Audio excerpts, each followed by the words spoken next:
Well, hey there, guys. Welcome back to this special edition of uh, of the Zeke Said So podcast or YouTube channel. This is just a special conversation that we're having. We're going to be doing a spoilers discussion for Thunderbolts asterisks. I'll talk a little bit about what the asterisk means in a little bit once we jump over the spoiler wall. But before we jump over the spoiler wall, before we do that, I got to introduce my guest. And he's going to be, let's see, which one of the Thunderbolts do I want to make him? I'm Bob. No. I'm going to make you, since you're such a John Walker fanboy, I'm going to make you John Walker. Since you're such a, since you love him so much and you appreciate the fact that he murdered a man in public. I'm him right here. I'm him Huh? right here. I'm him Yeah. right here. Yeah. Oh. Since you admire the fact that he murdered a man in public, I'm just I'm gonna. not ignoring that fact. I'm just saying since they killed his.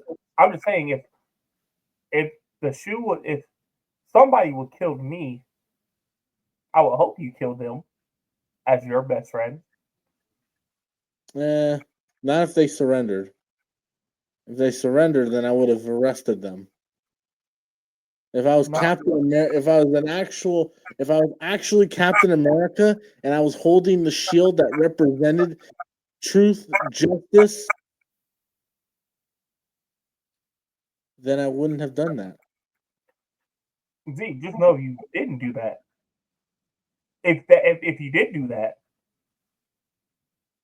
then I'm haunting you for the rest of your life. I would be open to that. I'm possessing your shield and blocking you in the head every day. I would be open to that. Oh, okay. When I start possessing shoes, here's the thing. I say all this. Possessing shoes and shoving them up your ass. I don't want to hear nothing. I say all this. But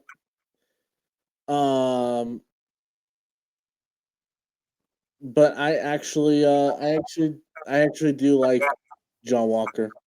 What? I like him as a character. What? I like him as a character. Oh, all of a sudden. I just don't agree with the fact that he murdered a man in public. Bucky is a congressman, but you don't. But you want to get on John Walker. Yeah, and Bucky should not be a congressman either. The man murdered. The man was an assassin for years. For years, and somehow he's a congressman. He was brainwashed. And now he's well. Again, I'll save that for when we jump over the spoiler wall. He was brainwashed. Anyway, guys. Does that not mean anything to you? Anyway, guys. Just wow. The neighborhood dogs are howling again. Okay. Let's go ahead and let's talk about Thunderbolts. So, Marvel is releasing 3 movies this year. One is Captain America: Brave New World, which the other one is Thunderbolts, which is this movie, and the third one is a little movie that's coming out in July called. Michael, do you want to sing the theme? Fantastic Four. There you go. So, out of the 3, I was most looking forward to Fantastic Four. Out of the 3, I was most looking forward to Fantastic Four. And then the Super Bowl happened. And during the Super Bowl, they dropped this new trailer for Thunderbolts. And within a heartbeat, I immediately said, I am now way more excited for Thunderbolts than I am for Fantastic Four. Horrible take still. Well, let me ask you, do you still disagree with that after seeing the movie? I think a movie. Still disagree with that. If we're But looking just based off the trailers and everything, and not just us watching the movie, I don't feel like my sense changed because I watched the movie that you was right. I still think you're wrong. It's still the Fantastic Four. And I truly believe we're getting a finally good Fantastic Four movie. well, no, I agree. I think we're getting a good Fantastic Four movie. I just think that trailer, the Thunderbolts trailer, because Fantastic Four didn't do anything to change my excitement for it. I was already excited for Fantastic Four before that trailer even dropped. You know, But so how did the trailer make you? I don't think the trailer. Thunderbolts. The reason why I said that Thunderbolts trailer was better than the Fantastic Four trailer is because a part of me was like, I don't think Thunderbolts is going to be that good of a movie. Then that trailer dropped, and I was like, "Oh, I've done a complete 180 on this movie." That's what a trailer is supposed to do. A trailer is supposed to take your excitement. One of my favorite movie reviewers is John Campia, and one of the things he says is that a good trailer is supposed to take your excitement, no matter how high or low it is, and bump it up a couple notches. You know, and that's what the Thunderbolts trailer did. The Thunderbolts trailer literally took my excitement, which really wasn't that high up because I kind of had no faith in it. Um, and then that Super Bowl trailer came out, and I just went, "Oh, well, I've done a complete 180." Fantastic Four again. That Fantastic Four trailer, great trailer, but I was already excited for Fantastic Four before that trailer dropped. You know, it's the same with the Superman trailer. The Superman trailer, great trailer, but I was already excited for Superman before the trailer dropped. You know, Thunderbolts, I had like, The I only good part of the Superman trailer is when the guy throws the can at Superman. okay, but this isn't, but this isn't about this isn't about. Don't even start going there because then you're gonna go on a 2-hour rant about Superman being the worst superhero ever. We don't have time to get into a rant about Superman. Okay, let's just not go down that route. Okay, fine, we won't go down that route. But Jeez. Superman, but I feel like you're taking my words for Superman is not the worst superhero alive. That's Wonder Man. But go ahead. Jeez. um, Anyway, but no, I still think you're wrong because I feel like it's easier for you. I feel like if you have no expectations on something, it's easier for you to get excited about it if you're shown like it's going to be good or shown something that gives you hype. If you're already super excited about something, it is kind of hard for a trailer to do that. mm, not really. I mean, not really. I no, I'm talking about like not. I'm talking about like when you're comparing the two. I feel like it's kind of it's kind of hard. And if you're already excited for a movie, it's kind of hard to up your excitement for the movie with a Yeah, trailer, unless the trailer's shit. yeah. Like the thing is, if the Fantastic Four trailer was bad and it made the movie look like shit, then I would have been like, oh, my excitement for this movie definitely would have. Oh But yeah, no, I was just like referring to it because the Fantastic Four is a good trailer. yeah, no, So no, I'm not if, like I said. if you're I'm not- already excited for the movie, your level of excitement is probably still going to be the same. I think it's hard if your level of excitement is already kind of up there. It's kind of hard for a good trailer to push that excitement up compared to a movie you really didn't have like nothing for? Not necessarily though. Not necessarily though, because I'll give you a perfect example: the Spider-Man No Way Home trailers. Like I was super excited for Spider-Man No Way Home, and those trailers got me way more hyped for Spider-Man No Way Home than I already was. You know, But or I can even give you, or I even can, like Star Wars: The Force Awakens when that movie was coming out. You know, Star Wars: The Force Awakens. I was already excited for Star Wars: The Force Awakens, and those trailers came out, and my excitement went from here to just, like my anticipation level was already super high, and it like boosted up after I saw those trailers. You know, but on the other hand, I could do Lilo and Stitch. As you know, I was fucking afraid of the movie. oh I was yeah, gonna watch it, but see, that's a perfect example of you went into Lilo and Stitch having basically no hope for the movie, having very little hope that it would actually look good, and then you saw that trailer, and it, you but know, that's what I'm saying. I feel like it's kind of easier if you have no hope for the movie for of a good trailer to get you excited for it. I think it's easier than you're already excited for a movie and then a good trailer pops because I'm excited for Fantastic Four. The trailer doesn't the trailer hasn't dropped my excitement. I'm still excited for it. It's yeah, no, no, basically no. what I'm saying. Like I said, like I said, let me reiterate here.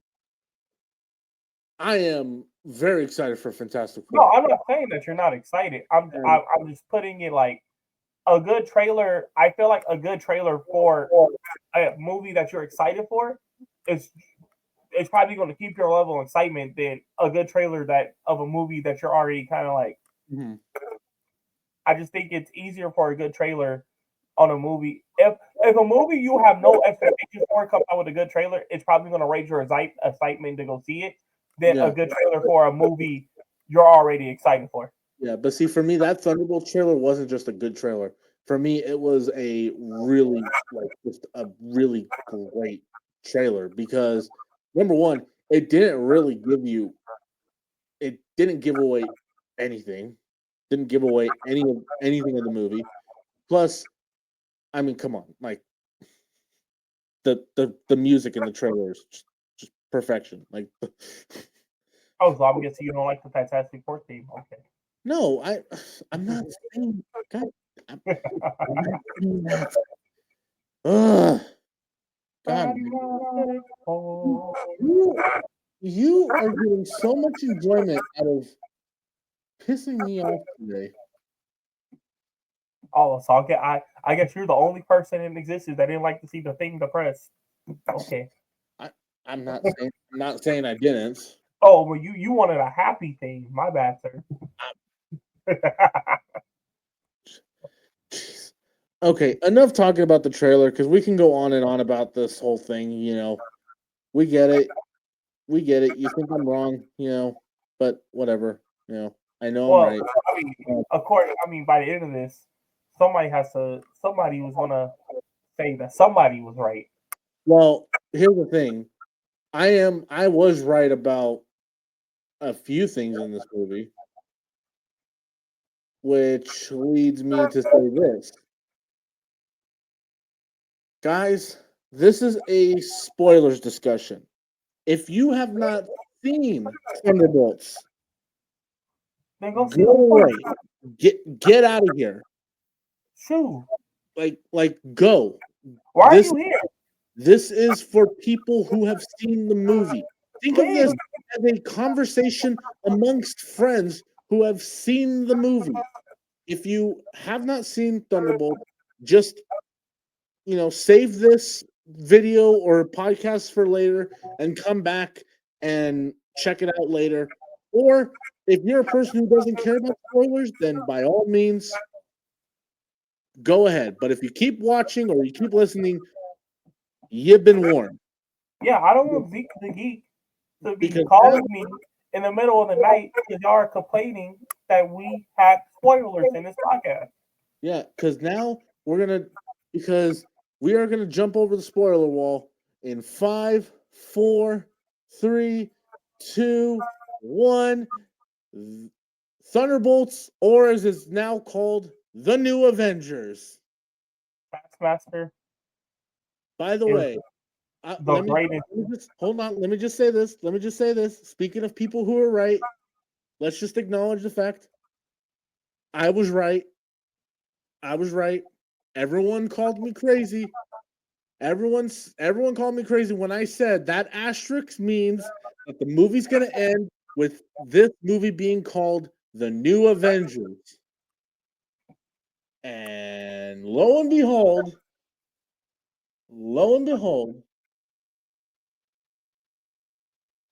um lo and behold, sorry, I just saw Robert texted in the group chat. Yeah, Robert was supposed to join us on the on the thing. Um lo and behold, the ending comes out and the credits are rolling. And well, first of all, Valentina says, "Welcome, the New Avengers," and we were like, "Oh, yeah, there we go. They're called the New Avengers." And then the credits roll. You know, we get news clippings of the New Avengers, not my Avengers, B Avengers. We get all these crazy, credits, and then Marvel Studios presents Thunderbolts asterisk, and then that goes away and it says the New Avengers. So let me just say this as as somebody um who uh who is always right. This situation I was right on. Everyone called me crazy. Everyone said, "Zeke, that's not going to happen. That's not going to happen." Now, that being said, there was one thing that I was wrong about, but we're going to get to that in a little bit because I want to save that one thing I was wrong about. I'm going to save that. I'm gonna save that for a little bit.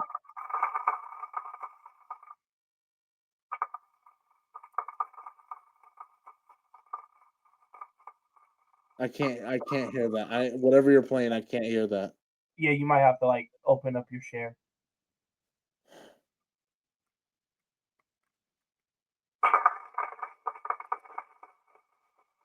Okay, great. Good for you. Okay. Is that what you want? Huh? Did you want a round of applause? Well, no, because I have my soundboard right here.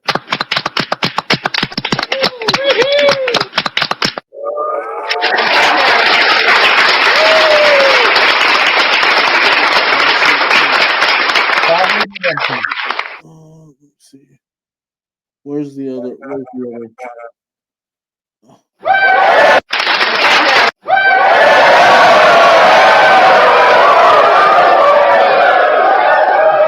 There you go. So, okay, now you don't have to do that. Anyway. So, let's go ahead. Let's give our general thoughts. Let's give our general thoughts of the movie, and then we'll kind of go through the movie and break it down. Michael, overall, general impressions. What did you think of Thunderbolts? Now that you can openly talk about it in spoiler detail. I thought this was a shit movie, Zeke. The MCU dead.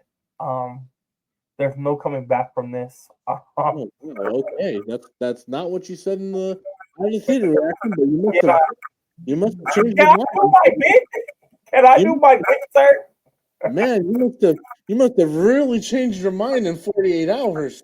I did. As a Taskmaster fan that everybody on this pod and everybody listening to this pod knows I am, the biggest Taskmaster fan on this planet. Um, the best character that should have been in this movie got thoroughly disgraced. Um, um, What are you talking about? She had the biggest arc in this whole movie. She She got had the thoroughly disgraced. most important arc in the movie. She defeated the villain. Spoiler alert, guys! But Taskmaster defeated the Void. It was her who won the movie. She had this incredibly emotional scene where she stood face to face with Bob, and they cried together. They hugged. They shared a hug, and she gave a pep talk to Yelena, and Yelena went up to her and said, "You are greatest hero that ever lived." Are you saying that her performance was mind blowing? I'm saying that they really took a shot at having her as the lead. Yeah, she gets shot in the head in 5 minutes into her being introduced in the movie. Yeah, and as a Taskmaster fan, I cannot let this go by as one of the greatest characters in all the MCU gets done dirty. And if you know me, you know I'm lying. General thoughts. It was a really good movie. I won't say the MCU's back yet. Y'all been know, as y'all know, as y'all know, I'm saving that judgment for Fantastic Four. I think Fantastic Four will probably be the movie where I can probably say it. I mean, now since this movie came out and it's a good movie, I think if Fantastic Four is at the same level as this, we could probably go ahead and say it. Because I don't think Doomsday is going to be a bad movie. And I don't think Brand New Day is going to be a bad movie. Fingers crossed. But I just doubt those are going to be bad movies. So Brand New Day probably not, because Brand New Day has a great director on board, but Doomsday is fingers crossed. I mean, the Russo brothers are back, but fingers crossed, because the Russo brothers haven't really made a good movie since Endgame. Haven't really directed anything good since Endgame. So yeah, so I mean, I'm really saving my judgment for Fantastic Four, but we are heading in the right direction. I mean, I know a lot of people hated um Captain America or found it mediocre. I thought it was a good movie. I gave it a 7 out of 10. Fair enough. Huh? I said fair enough. Um, but this movie is pretty heavy at times. It's what you expect in an MCU movie: action, comedy, but it does hit you with all the mental health talks. Because spoilers, this movie, one of the main characters in this movie is Bob, and Bob is bipolar. Well, not bi. He's depressed. Kind of actually is. He's got a lot of definitely has symptoms of Bipolar, right? Yeah. But he's also depressed, and you see that throughout his introduction when he talks to Helena, and throughout the movie, and in the comics, I actually think it was a good portrayal in the comics without getting into his drug usage. His drug because in the comics, Bob's a druggie. But really, they did get it, but they didn't really get into it. So they didn't show him doing drugs, but they mentioned it quite a bit. They mentioned that he was a meth head. Yeah, he was a meth addict. But yeah, you see because Yelena's depressed in this movie. Everybody actually in this movie is going through depression. Like they're depressed. Other than Bucky. Bucky's healed.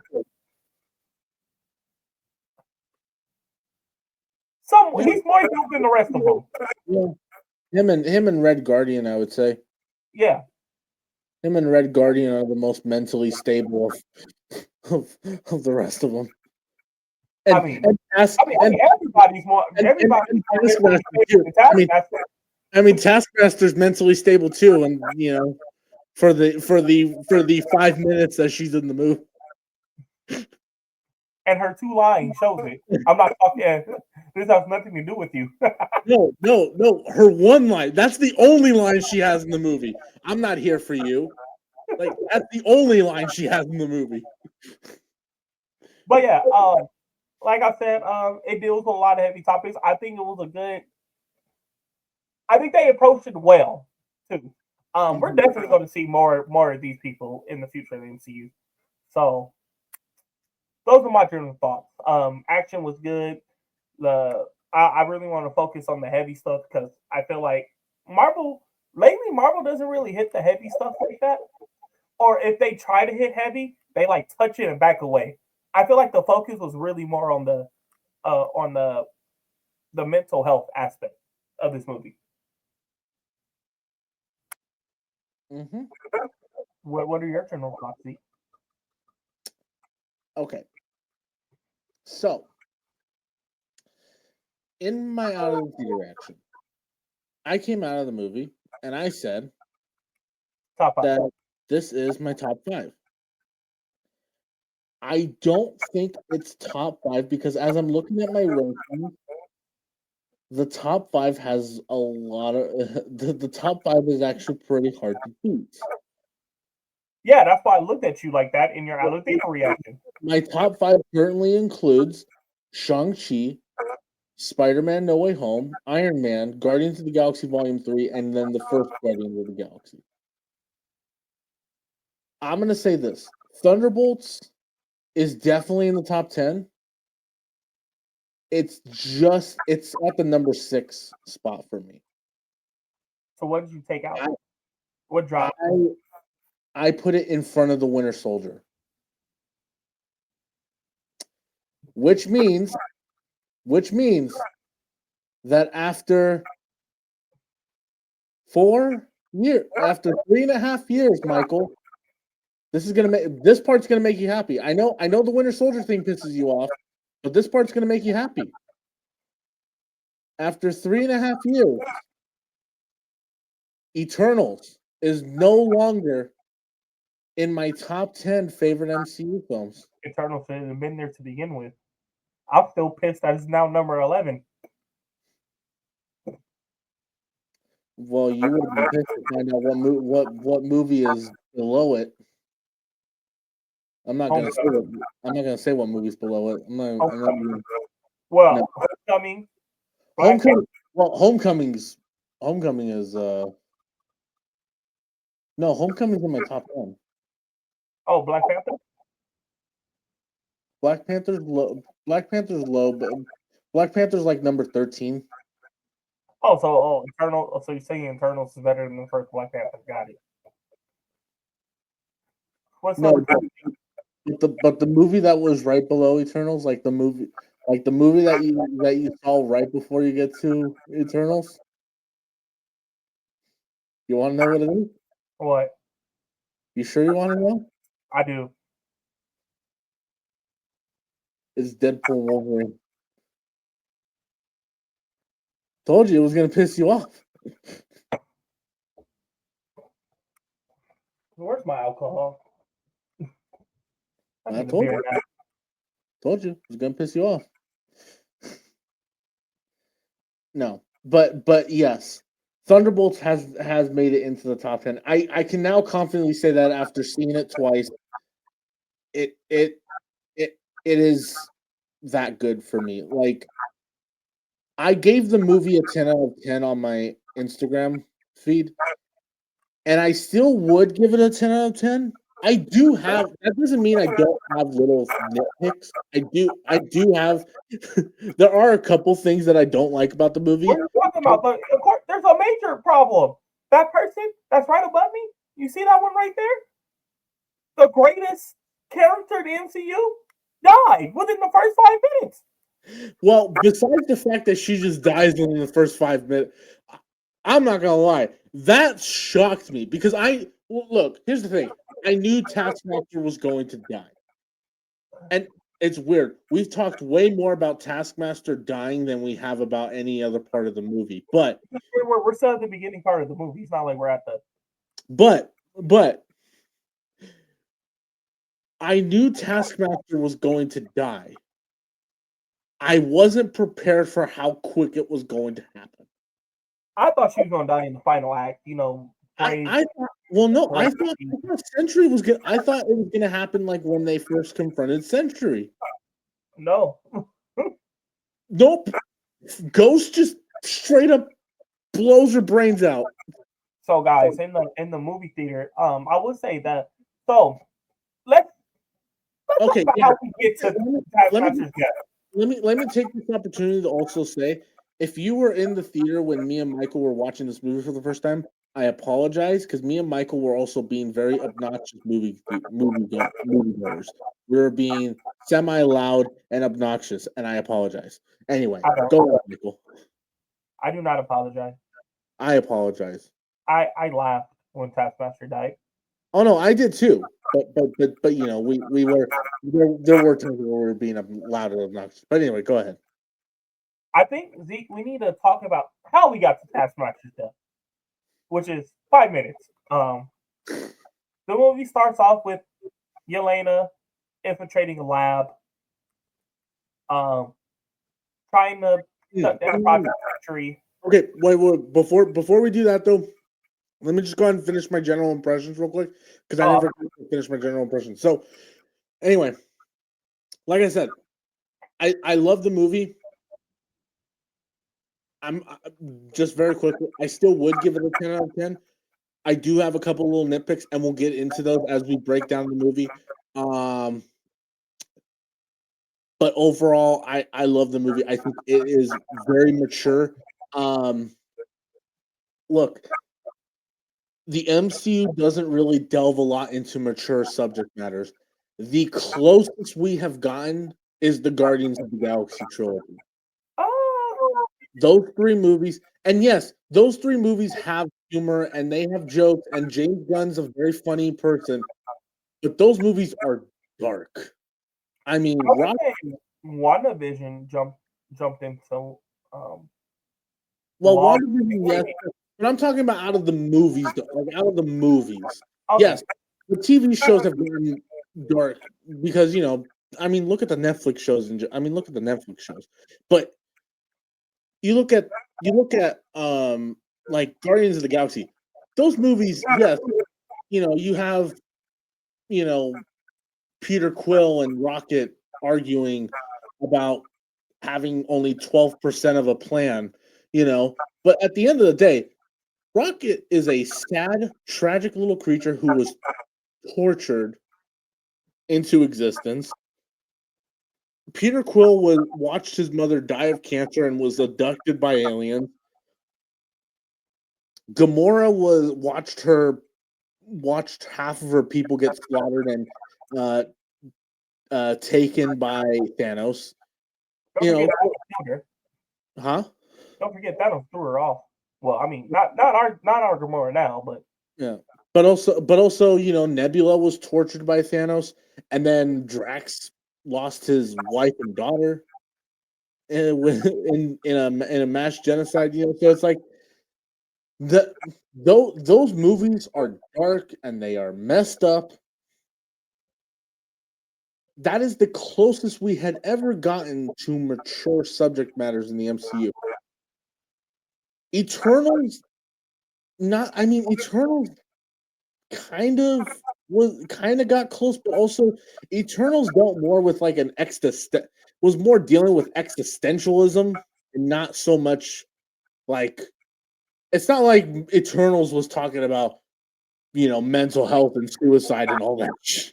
Like Eternals was more talking about like humanity's existence and what it all that kind of stuff. But um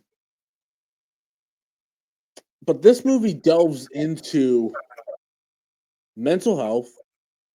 It is a movie about characters who are just so I'm gonna curse on this show. They are so fucked up. Like all of these characters are just so effed up in their own ways. Like we mentioned, the only two who are semi mentally stable are Red Guardian and Bucky. And I could watch an entire Disney Plus show with those two characters. Kevin Feige, look it. I mean, write it. Stop writing it right now. um, but other than that, like, and I have to say, I love what they did with John Walker. I love what they did with Ghost. Yelena was of course great. Um, and I really love what they did with Taskmaster. Oh wait, never mind. Um, but and then of course Bob. I really love what they did with Bob. You know, um, so I yeah, do want to say this. I I do want mean, to say before we go ahead. I do want to just throw this out there because I said it in the whatchamacallit. I think the actor who played Bob was really good. Now I yeah, know we also have Stephen Ewan, but I think, and now since it's all the rumor is we're supposed to be getting Mr. Negative, I think the actor is right there. I see Stephen Ewan as Mr. Negative. I think that's the perfect actor. hmm um, yeah, no, I can totally see it. So yeah, yeah, but let's go ahead and start breaking down the movie. Um, we open with first of all, can we just acknowledge that we have not had the traditional Marvel Studios opening since Deadpool and Wolverine? We have gone through two Marvel movies now with both Captain America and Thunderbolts where they haven't had the traditional Marvel Studios intro. Yeah, It is kind of weird. It's just like it almost makes me go, does somebody want to call Kevin Feige? Is he okay? Somebody want to call Kevin Feige? Like, ask him if he's okay. Yeah. Um. So yeah, but we start off with Yelena. She's narrating. Um. We see her doing an assignment. Um. And what we've come to find out is that she is helping Valentina uh tie up some loose ends because Valentina is under investigation for illegal human experimentation. And so we have and this is kind of the main kind of crux of the film. We get introduced to Bucky, or as we know him as Congressman Bucky. Um, I still don't understand why how that man became a congressman, but okay. I'll suspend disbelief. I'll suspend disbelief. Um, uh, you know, I'll if our real life America can vote in a convicted felon to be the president of the United States, then I guess the MCU can have a Russian assassin as a congressman. Hey, whatever. Um, who am I to judge? Um, and Michael is super interested in the conversation. oh, my bad. I was doing something on the side. Um, Um, so um, but yeah, uh then Yelena goes to talk to Red Guardian, and this is where Red Guardian enters the picture, and when we meet him, he yells at the door, your subordinates at DoorDash headquarters will know. You I love that bit, and yeah, we get this great scene between Yelena and Red Guardian, and I love seeing Red Guardian was just a standout. Um, I you think the times we seen him, because he was a standout for me in Black Widow, and he's also a standout in this movie. yeah, yeah. He's a standout here. Um, I really love just fast forwarding a little bit. I really love when he comes back halfway through the movie and he starts going on about Yelena's soccer team and talks about the little girl who shit herself in the middle of the game. that was funny. That whole bit was funny. But anyway, so Yelena called Valentina, and Valentina gives her another assignment to go to this warehouse in the middle of the desert to go kill somebody. Conversation that she had when she was like, when she had told Valentina over the phone after assignment, I'll do this is my last job. After that, I don't want to work from the shadows no more. Yes, that's right. She wants to be in the public eye, so so so and Elena talked about this in her opening narration at the beginning of the film. She's kind of bored with her current lifestyle. She's not happy. She feels alone, and this kind of is the beginning of her arc in the film. This notion of her feeling alone and bored with her life, feeling like she just has no real meaning or purpose, and she wants to have purpose. Um, so she does ask Valentina that after this assignment, she wants to be in the spotlight. So Valentina gives her this assignment to go to this warehouse in the middle of the desert to go kill somebody who is attempting to rob the facility. And it is here where the Thunderbolts are formed. Yelena goes in, um, and then she runs into John Walker, who has been sent there to kill her. And then she sees Taskmaster, who was sent there to kill John Walker. And then she sees Ghost, who Yelena was sent there to kill Ghost, but Ghost is sent there to kill Taskmaster. So all these characters are in this room trying to kill each other, and it's a really intense action sequence um, that is really great. And to be honest with you, Taskmaster was actually pretty badass during the fight. Yeah. So before she died, right before she died, I was going to turn around to Zeke and I would be like, damn, Taskmaster actually doing. And right when I was about to turn around and say that, boom. Yeah, no, like Taskmaster was actually she was actually being a legit badass. She was like throwing that shield up and down. She's able to very quickly maneuver, like dodging gunshots and uh just like boom, boom, boom, and she's like so quick and moving. And then Ghost just pops out of nowhere and just blows her head off, and I'm just like, oh.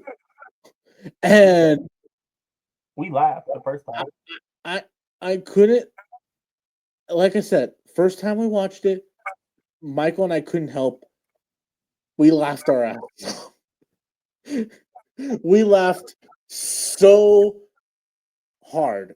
And not because and mainly because it was just so unexpected that it happened so quickly. 5 minutes. I'm being And but give or take, it's probably been like 5 minutes. yeah, you know what it reminds me of? It reminds me of the 2016 Suicide Squad movie where they had what the hell was that character's name? I can't remember what the character's name was, but he had these the he had these like little grapple hooks that he would use to like go up the buildings. I think his name was Slingshot or whatever, but um No, uh no Captain Boomerang. Rick Flag calls him the man who can climb anything. I can't remember what his name is. It's gonna it. I need to look it up because it's gonna kill me if I can't figure out if I can't figure out what the name of this character is. and I can't believe I care enough to actually look for it. Um,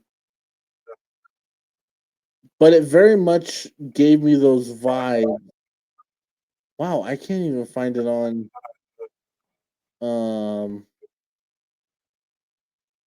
on IMDb at all. Yeah, no. Um, oh, Slipknot. There it is. Found it. Slipknot. Um, so there's a scene in Suicide Squad where Slipknot's introduced, and he was on the posters. He even had his own character poster, and he was featured very heavily in the marketing. And then you go to see the movie, and he's the first character to die, and he just like that, just boom, gets his head blown up. After that's what Taskmaster's thing reminded me of. It reminded me of that. This character who now obviously Taskmaster wasn't in a whole lot of the marketing.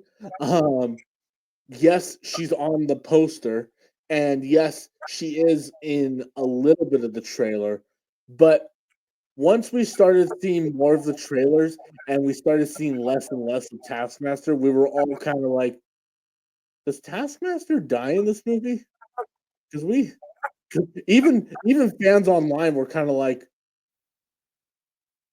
I don't think she lives. I think she's gonna die in this movie. but Michael, I think you and I talked about it earlier. We all thought Century was gonna do it, Yeah, right? We can say that we thought Century was gonna be the one to kill her, yeah. or that she was gonna die in that first encounter. I didn't expect the headshot to the head at all whatsoever. In the first 5 minutes of her appearance. With Um, line, I mean, with one line delivered. yeah, with one line of dialogue. Um, but yeah, and so Taskmaster dies, and then John Walker, Ghost, and Yelena then meets Bob, who is been laying in just a random container in the vault, and I love I really love just how much of an asshole John Walker is to this poor guy. It's really funny to see John Walker just completely be a complete asshole to this poor guy who is so confused. He's like, I don't know how I got here. Why am I here? Why are you all pointing a gun at me? I don't know what I'm doing here. Can I go home? Can I go to sleep? I just want to go back to sleep. You know, like, like, like the poor kid is so confused. And I like how by the end of the movie, we still don't know how that man got there. Well, they pretty much already did explain that he was part of the human trials, and you know he ended up. We don't know exactly how this happened, but he did ended up in the containers, um, and then which led him to be in the vault because whatever. But anyway, um, let's see where. Oh yeah. So then, they are able to escape the actual vault because they find out it's an incinerator. They leave the vault, and one of my favorite lines in the movie is when John Walker is talking to Bob, and Bob just looks at him and goes, "You say you're Captain America, right?" He's like, and John Walker's like, "Yeah." He's like, and he goes, "Why?" And he goes, "Well, it's just because you're such an asshole." I thought that was so funny. And then he gets pissed, and then Yelena has the great line where he's like, "Okay, let's stop swinging our huge dicks around." like, like, like, and that's the other thing I love about this movie. Yes, this movie is dark and it does have serious themes in it, but it still does have those things that make an MCU movie an MCU movie. You know, it's got the big action, the humor, and you know, the Easter eggs. Mm. Yeah. Yeah. So, um, anything that stand out to you, Michael, during this whole section? Um, when every time somebody touches Century, you see one of their like traumatic past events. You didn't touch on that.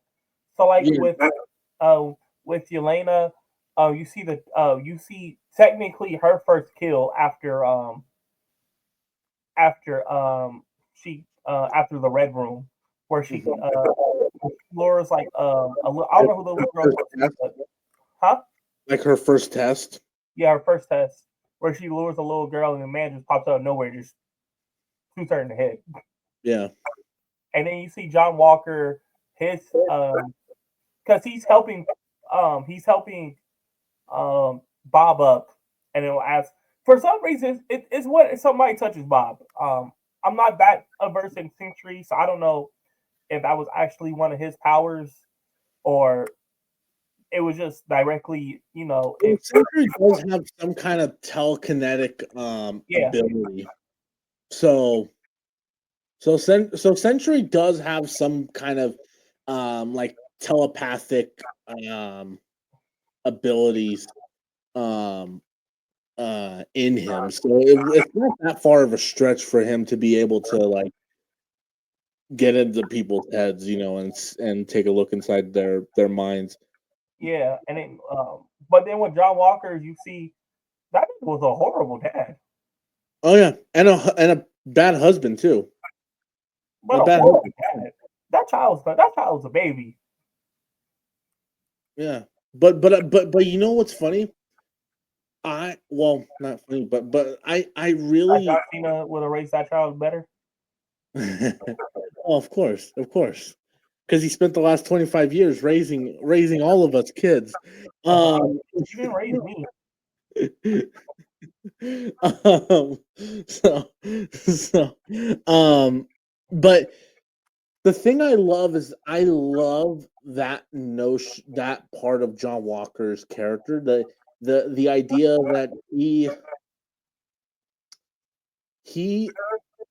was not that after the events of Falcon and Winter Soldier and his actions, he became and what he did in Falcon and Winter Soldier, killing that guy, ruined his public image so bad that he's now reading an article about himself, and he's just at a low point in his life to the point where he's only focused on that and not on his kid or his wife, you know, and it's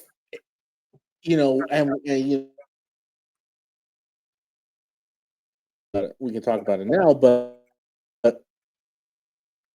did, did your oh never mind. I thought your thing froze again. Um um but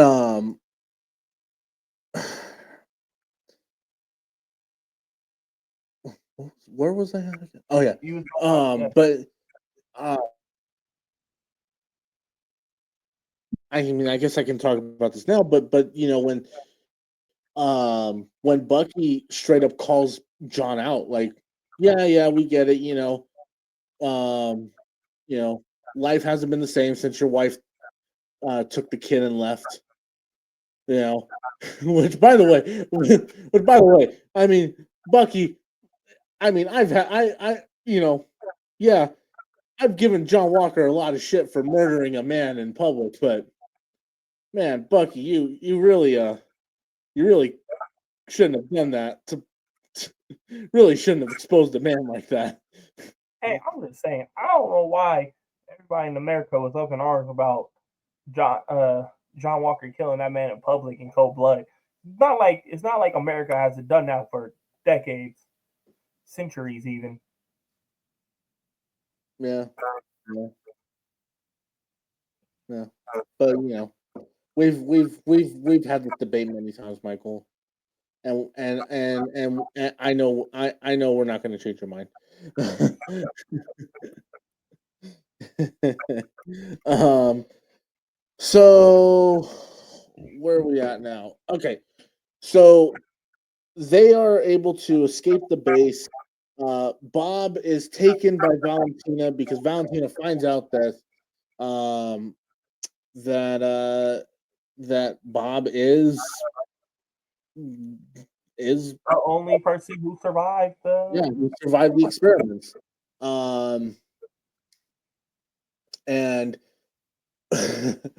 by the way, there is one thing we didn't touch on that happened before this, but Bucky's kind of investigating Valentina on the side, and he's kind of in contact with Valentina's assistant, Mel, who Yeah, I also really love in this movie. Um, and there's this really great scene where he's eating, I think he's eating like a chili dog or something, and he like and he spills killed it. Leota. He spills it on his shirt and then spills it on the documents that he's reading. And then the next shot, he's taking his arm out of the dishwasher. Like, I, that's funny to me. Like that kind of stuff is so funny to me. I wonder how Okoye and them feels if they ever seen that. Did you just put your vibranium arm in the dishwasher? Put your vibranium. You just put your vibranium arm in the dishwasher. Well, yeah. How else am I supposed to clean it? I'm not washing that thing by hand. Plus, it fits in the dishwasher.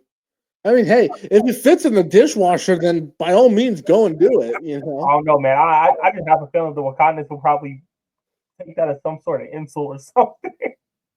I mean, hey, if it fits in the dishwasher, then go ahead. I feel like the only reason why Steve didn't do that with the shield because that shield ain't fitting in the dishwasher. I mean, That shield's not fitting in the dishwasher. you're right. I wonder how Um, the Wakandans feel about having to make more vibranium wings for fucking Sam now.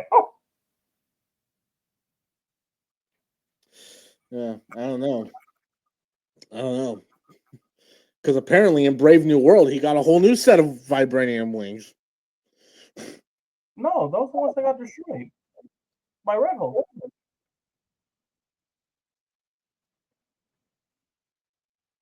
No, I mean like at the beginning of the film. Like in the beginning of the film, Oh, he talks about how he got a whole new set of wings from the from the Wakandans. I'm like, wait, so the Wakandans just building him wings now? Are they just doing that on the side? I mean, he's a black man. Zeke. Of course they are. Just like they're gonna keep building Bucky more vibranium arms. All right, all right. So Bucky, this arm is for killing people. Bucky, this arm is for shaking hands, and this arm is to wipe your ass. Where's the arm to wash myself? That's the white grass arm. You're supposed to use your human hand. You're supposed to use your human arm for that. This is still a machine, Bucky. So, is there an arm for eating chili dog? That's the arm that you're currently using since you just got it out the dishwasher. So anyway, um, so Yelena, Ghost, and John Walker are now walking through the desert, and they see a mysterious car driving up towards them, and they find out that it's Red Red Guardian Guardian in his limo. limo. It's the Red Guardian limo service Yep. because And I love Yelena. Don't go in the vault. It's a trap. Valentina's gonna kill you. don't acknowledge him. He's And, not here. I and, don't know that guy. and she just does this. But why he's pulling up? She knows it's him, and she's like, Oh no. "Oh no, Oh no. And then John Walker's like, who's that? He's like, it's no one. It's no one. Yelena!" uh, and then of course, we talked about this earlier, but then they're in the car and it's like, this is a team that will be on the Wheaties box with a little kitty toy. Alexi, have you had any sleep? I'll sleep when I'm dead. I'd like not to die today, so maybe somebody else should be driving. And that's when they get attacked. And then they get attacked, and he's all like, all right, defensive measures. What's the Jump song? up, let's go it, my pony, Friday. Jump on it. Dun, dun, dun. Let's do it. Who are you driving? And then he's like messing with all the buttons. I thought you said this was bulletproof. Bulletproof-ish. Now hand me the vodka. Really? Now this is the I don't think now's the good time for a drink. I mean, he just used it to make a Molotov. But that's the thing. Like we're kind of quoting the lines, but like this is just a good example. The banter between these characters is just so funny, but Yeah, it's also just so sharp and because these are characters, like I said, these characters are really messed up. And then you have Red Guardian who's trying to diffuse the situation with his humor and levity. Because Red Guardian, he's like, he's a dad. So, what did dads do? They try to lift up the situation with humor you know,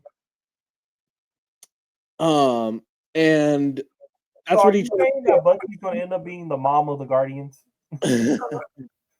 like even when he goes on about the little girl who shit her pants on the soccer team. They had the argument about who sponsored the team. It was sponsored by no, it was sponsored by the tires. No, he's never been that big. It was sponsored by the electric company. Like he looked at you later and was like, no, that man's never been that big.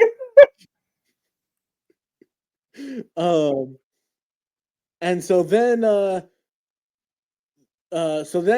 heroes are out of luck.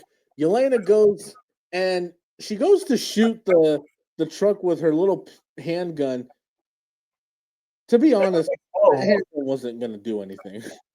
Let's be honest. That handgun wasn't gonna do anything. It wasn't. The Molotov didn't do anything. But I'm not gonna lie, there was a part of me that when she Like pulled, after she shot it, the truck explode.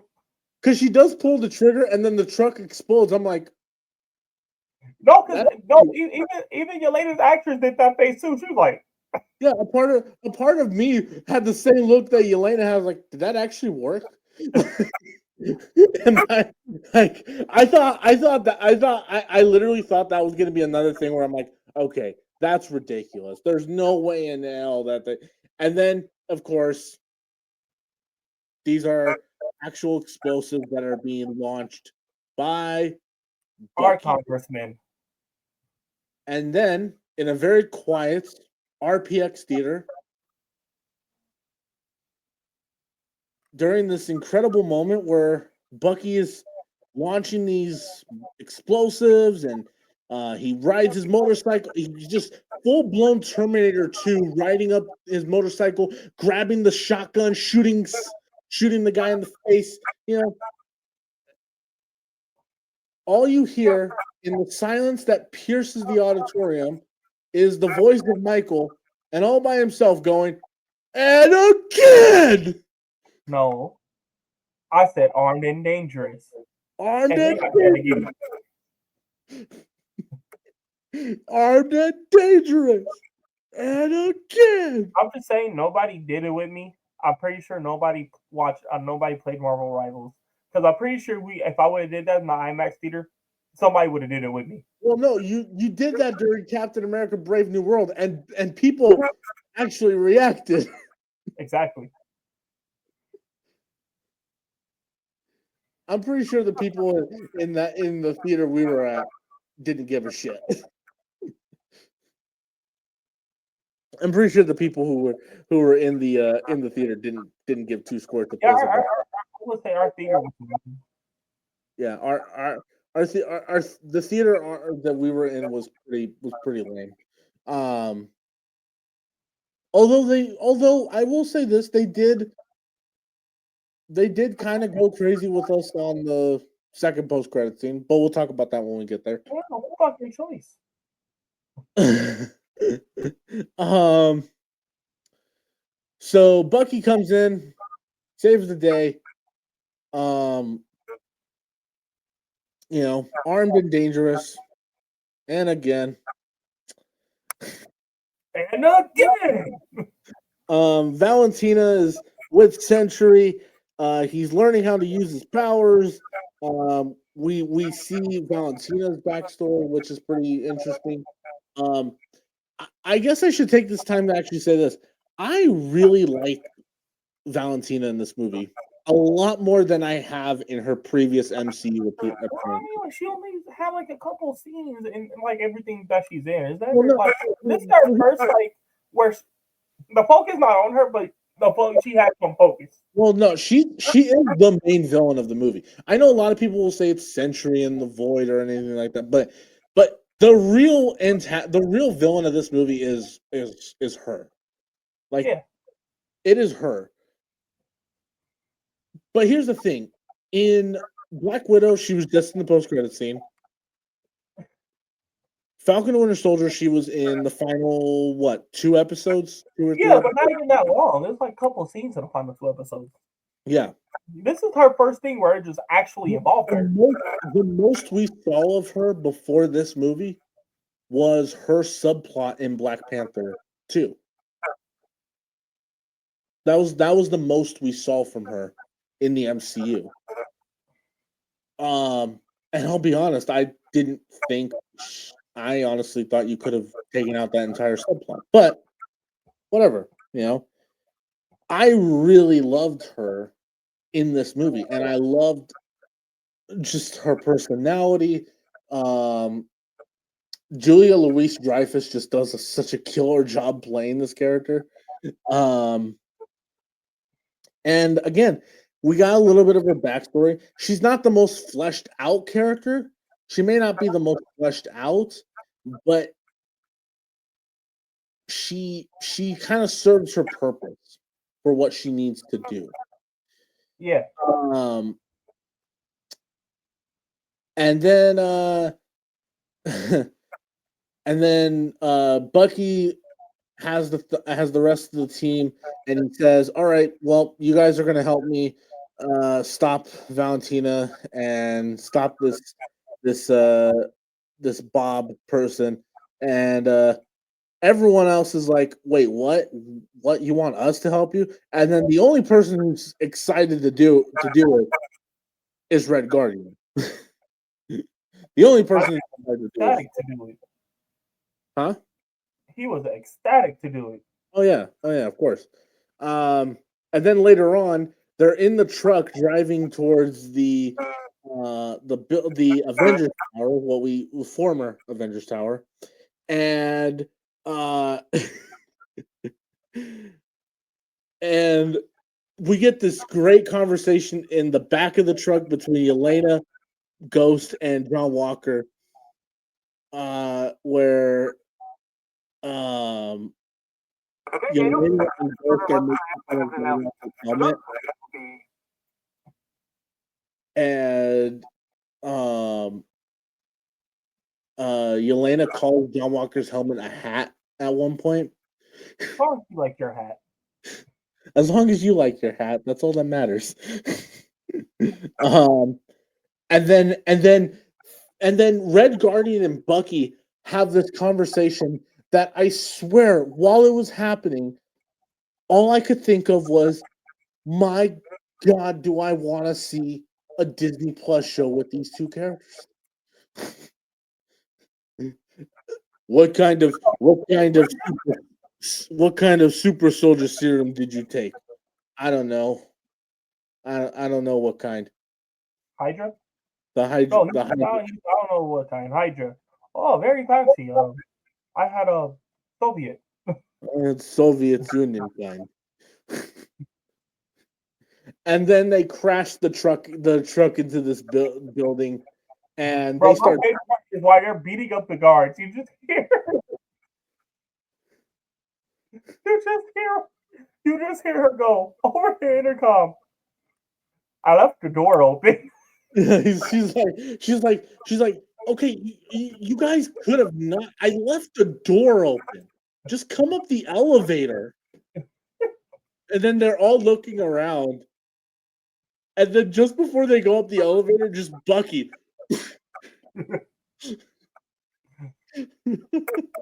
My man was like, "Oh, okay, good. I'm saved. I'm not gonna get hit." No, never mind. You can headbutt it. And you know what there's actually a deleted they actually edited out one more section of that scene actually. Oh, he yelled again and did it again. Yeah. Good Yeah. job. Yeah. And he also stole he actually stole one of their guns and said armed and dangerous. Good job, Bucky. Deleted scene.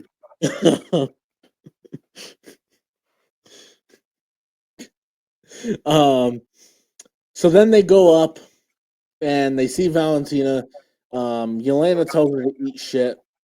And I like Valentina. Oh, look at how cute this team is. And I like when she sees Alexi and she's like, who are you? Like, I'm Alexi so and so. He's like, the Red Guardian. Who? Who? This poor guy. I'm telling you, one thing I'm right about, and I hope I get this interaction is, I've been saying this since Black Widow. Isaiah Stewart knows Red Guardian because that was Red Guardian's Captain America. Yep. Yep. You're not the only person who's been saying that theory. A lot of people have been theorizing that that's the case. Um, but let me see. So yeah. And then Valentina calls over Sentry. Now, let me get into another nitpick that I have with this movie. My first nitpick was The suit. Taskmaster dying within the first 5 minutes. Is that a nitpick if it was so funny? It was funny, but it was a small nitpick because it's kind of like, because once again, a waste of a. Because that's now 2 movies where they've wasted Taskmaster. I think after Battle World, we're gonna get the real Oh, no, Taskmaster. they're soft rebooting this thing, and we're gonna get another Taskmaster. But Yeah, it's just a shame that we've had 2 movies where they butchered Taskmaster. um. So the other nitpick I have, I love I love the fact that Century is in this movie, and in the comics, I love the look of Century. Does not translate well into live action. it is either his hair or the suit. I think it's both. Because when he's Void, Badass. when he's Void, that's badass. But the gold outfit and then the gold, and for some reason, okay, this nitpick. this one kind of stuck more out to me the second time I watched it, but apparently the gold hair was part of the design. Like they're looking through the paper, and all of a sudden, like the gold hair is part of like the blueprint for what they wanted Century to look like, for what they wanted Project Century to look like. I'm like, okay, so why though? But why? Like, Because blonde hair, blue eyes, Zeke. Because blonde hair, blue eyes. you know, so don't get me wrong, I love the look of Century in the comics, but it did not translate well into live action. It probably is the suit. Probably they're probably gonna make it more yellowish. No, not yellow. I have a feeling it's gonna look better in Doomsday than anything. I mean, hopefully. I mean, hopefully. I don't know. I felt the same way about the Sentry suit that Dante felt about the Wolverine mask in Deadpool Wolverine. You know, just the fact that I just don't think it translated well into live action. You know, but and also with the kind of movie that this movie was, like the tone that this movie was, all of a sudden to have a character with this bright yellow suit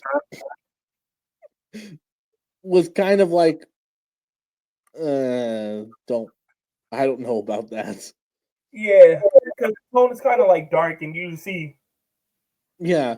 Plus, all the characters are wearing like these dark outfits. You know, Red Guardian obviously being the exception, but for the most part, these characters are wearing these dark outfits, and they're a little grungy and dirty.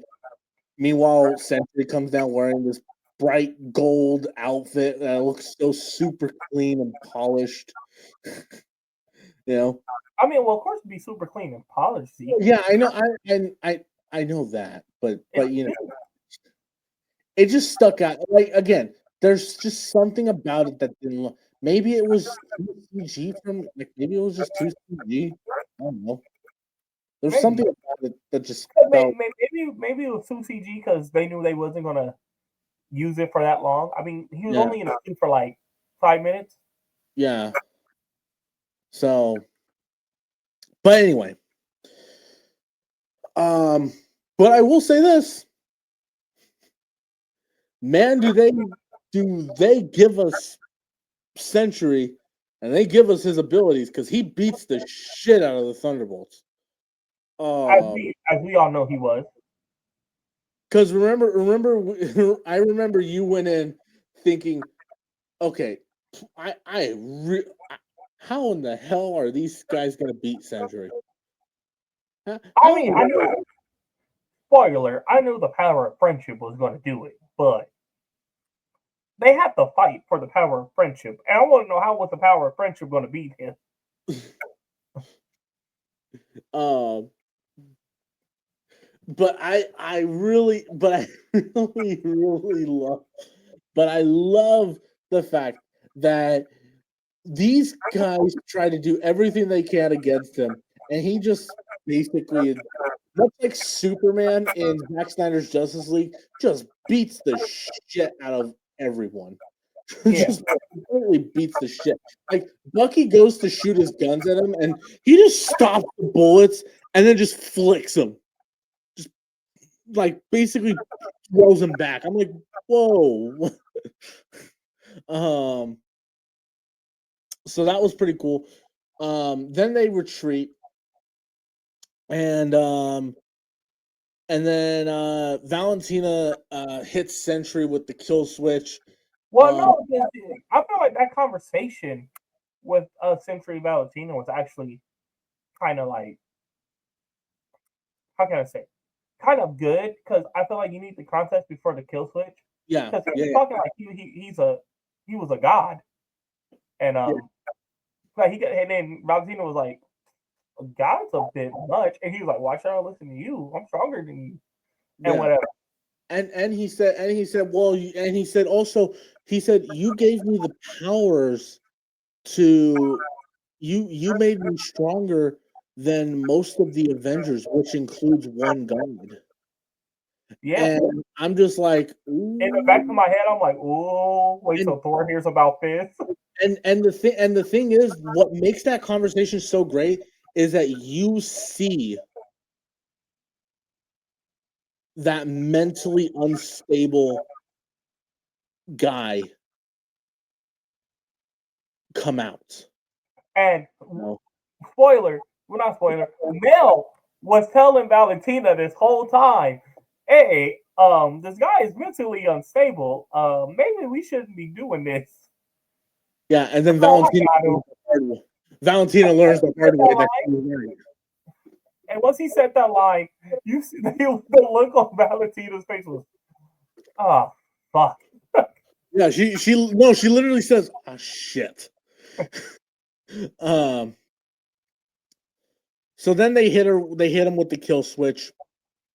They leave, and then you see him turning into a shadow, and then he becomes the void. We go back to the Thunderbolts. They're outside, and Yelena basically just talks shit to all of them. She calls Ghost a she calls her worthless or something like that. Yeah. To which Ghost response is like, "Man, what a bitch." and she calls John Walker a shitty dad. Um, and then she just storms off, and then she Well, she called them all losers too. wait, what? She called them all losers too. Oh yeah, she called them all losers. Um, and then her and Alexi have this conversation.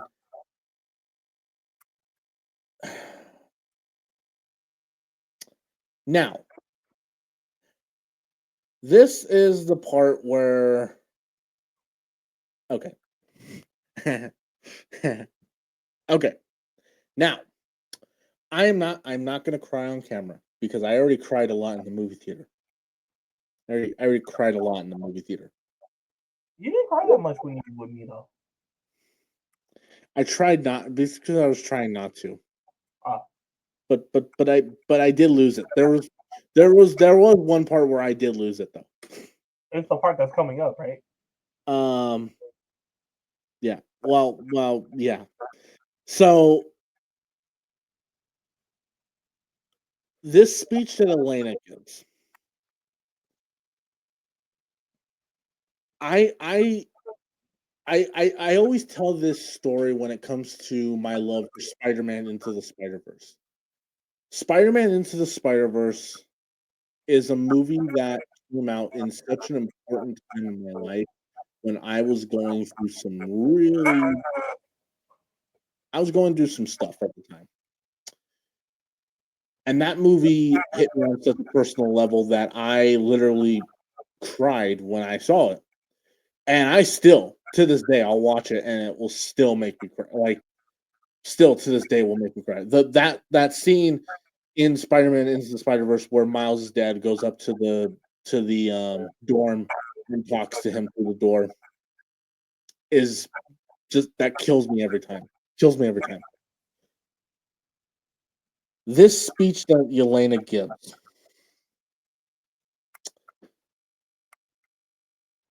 did that. And um now I'm gonna share something that I've never shared publicly. Never, ever, ever shared publicly. Michael does not know I was about to do this. Nobody knows I was about to do this, but I have to do it because this movie warrants it, and I feel like it's necessary to kind of when talking about this movie and in particular this scene.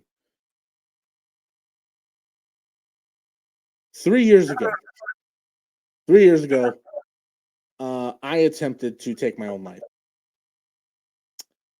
and it was one of the actually not one of it was one of the it was the darkest point of my entire life. And there's this scene in the movie. Yelena talks about how she just felt alone, that she um that she is living in the past, and that she's not able to let go, and that all she does is she goes home, works, and then drinks. She works, goes home, drinks, and then does it all over again. And that she doesn't feel like she has any purpose, and she doesn't feel like she has any worth. I was in that situation 3 years ago where I had that exact same mindset, which is what led to that incident. Now, obviously, I am doing much better. I have gone to therapy, and I am doing much better as a human being. Um, and this is why you talk about your. This is why you talk about your problems. This is why you go to therapy and talk about your issues. Anyway, so that scene really hit hard with me, and really, the entire third act of this movie really, really connected with me, and yeah. So anyway, anything to add? Why kind of try to Oh, why Zeke composes himself. Yeah, yeah. no, the speech that Red Guardian gives Elena is a very heart pounding speech. Because basically Elena comes out and like, I lost Black Widow, I lost my sister, and you disappeared, and it's about loss and about whatever. And Red Guardian just comes out, it's like, and she's like, I've been alone and whatever. And then Red Guardian's like, like I understand and whatever, but um, I thought you had it, and it's not about like he's like, and he basically was like, I don't ever see your failures or whatever. Like you've always been like a light, and that's just what I see you as. Mhm. So yeah, I don't know if Zeke's done talking about that theme, but Yeah. uh, No, yeah, no. And look, I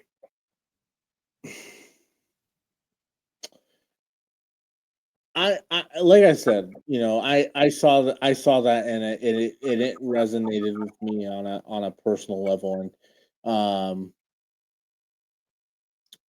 and I don't share that for it to be I don't share that for it to be a sob story, but I share it because it connect it that's what this movie did. It connected with me on that.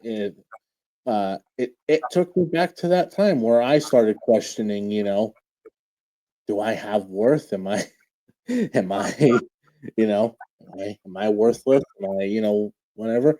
And if anybody else is going through that, then this from there, movie is a very clear example of no, everybody has worth, everybody has a purpose. yeah. Yeah. And Sometimes you just gotta look for it.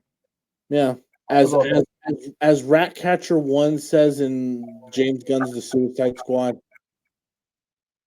if a rat has purpose, then so do we all. All And right. I do want to go ahead and say, and go to therapy if you feeling like that right now. Um, Yeah. mental health is important. Yeah, yeah. Go to BetterHelp. Oh, wait. No, no, no, no, no, no. Can't say BetterHelp because they're not sponsoring this. But go to therapy. Just go to therapy. I'm not going to name a specific service because none of them are sponsoring this video or this podcast. But go But to therapy. anywho, Zeke, are you done with that thing? Because I do want to make the a lighthearted. So yes, let's get back to happiness and well, actually no, because this isn't this next No, segment. I'm about to make this next part happy. So basically, the void comes out, and um as everybody sees the Void, and Void is doing what he did in the trailer, making people vanish. The the Thunderbolts actually become a hero team before our eyes. They're saving people. And in this moment, there's a little girl on our screen. And fucking Zeke in the movie theater. Okay, hold on. Let me tell this story. Okay, so I'm in the movie theater and we're watching this scene. Red Guardian goes and saves this little girl from being crushed by debris, and I'm sitting there and literally there's they show this shot of the little girl just looking at Red Guardian, and Red Guardian looks at her and goes, "You're safe, little one." And I turn to Michael and I go, "Just imagine a debris just pops on her." And then literally seconds after I did that, the little girl disappeared. I just looked at Zeke and just started laughing.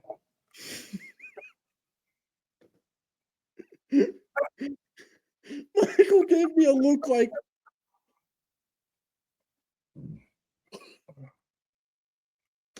"Oh my god."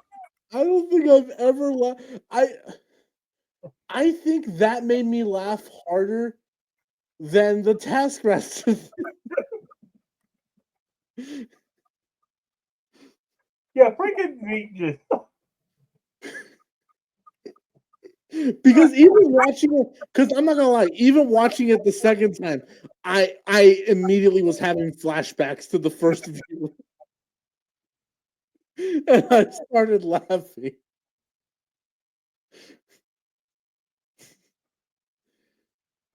Wow, Zeke, just wow. Zeke really wanted that little girl to die because he made the second joke. He made the joke 2 times in the movie because just skip ahead. Everybody gets brought back from the void, and Zeke goes, looks at me again and goes, the debris gonna fall on her. Oh my gosh, I was so apparently I wanted that little girl to get crushed by debris because I'm over here making jokes about her getting crushed by debris or whatever. Um, so Yelena walks into the void and she starts seeing her past, and then she finally talks to Bob. And there's another scene that kind of triggered a strong emotion out of me, where Bob is talking to Yelena, and then you hear this ruckus, and he just goes, "Oh, just ignore that." And Yelena looks down and sees a young Bob being abused by by his father. Um, Why is which is good for nothing piece of shit dad? yeah, which not gonna lie, also got a really strong emotional reaction out of me. And then his mom had the audacity to To tell him go, he's making things worse. you always make things worse. And Oh only my god, that and let me tell you something. And you know what Bob only did to even get that response? Stand up for his mom. You know, if yeah, there's moms out there that's going through that, don't be telling your child they're only making things worse. Because yeah. actually, you're making things worse. Because why are y'all doing that Oh in my front of the child? gosh. Number one.